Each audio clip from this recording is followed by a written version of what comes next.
네, 윤석열 대통령이 간호법 제정안에 대해 제2요구권을 행사한 데 따른 국회 반응 살펴보겠습니다. 당연한 선택이라는 국민의힘과 공약 거부라는 더불어민주당 간 공방이 격화되고 있는데요. 네, 국회 취재기자 연결해 이야기 들어보겠습니다. 신현정 기자. 네, 국민의힘과 정부는 지난 일요일 고위 당정회의를 열고 윤석열 대통령에게 간호법 거부권 행사를 건의했습니다.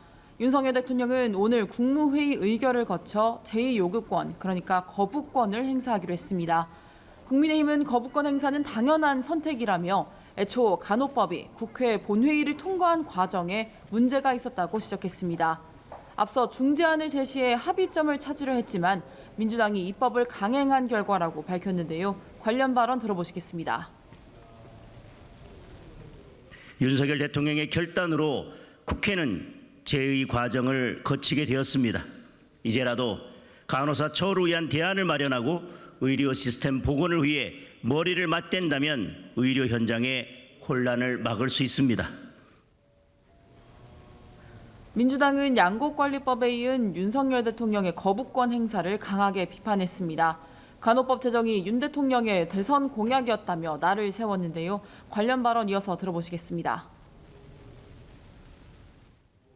윤석열 대통령의 이번 간호법 거부권 행사는 겉으로만 의료체계를 위하는 위선이고 공약을 이행하지 못하는 무능이고 국회 입법권을 무시하는 오만입니다.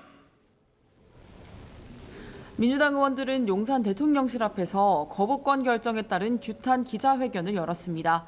간호법이 다시 통과되려면 재적 과반 출석에 3분의 2 이상 찬성이 필요하지만 국민의힘이 3분의 1이 넘는 상황이라 여야가 합의안을 만들지 못하면 간호법 재의결은 힘들 것으로 보입니다.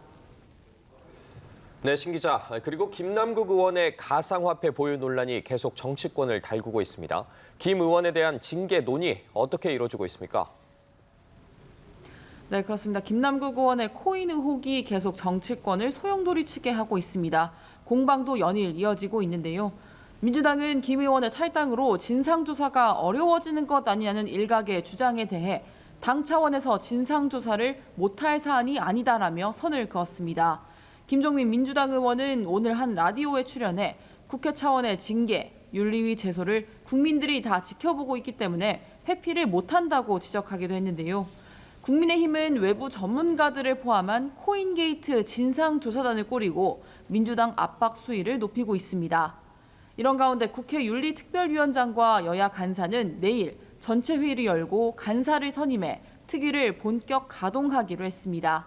이양수 국민의힘 간사는 이 자리에서 민주당에 여야 공동 징계안을 제출하자고 제안했고 송기현 민주당 간사는 당 지도부와 논의해보겠다고 말했습니다. 여당에서 의원직 사퇴까지 요구하는 데다 야당 내에서 쇄신 목소리가 커지고 있어서 윤리특위 차원의 징계 논의에 속도가 붙을지 주목됩니다. 국회법상 국회의원에 대한 징계는 공개회의에서의 경고, 사과, 30일 출석 정지, 그리고 제명으로 총 4가지로 나뉩니다.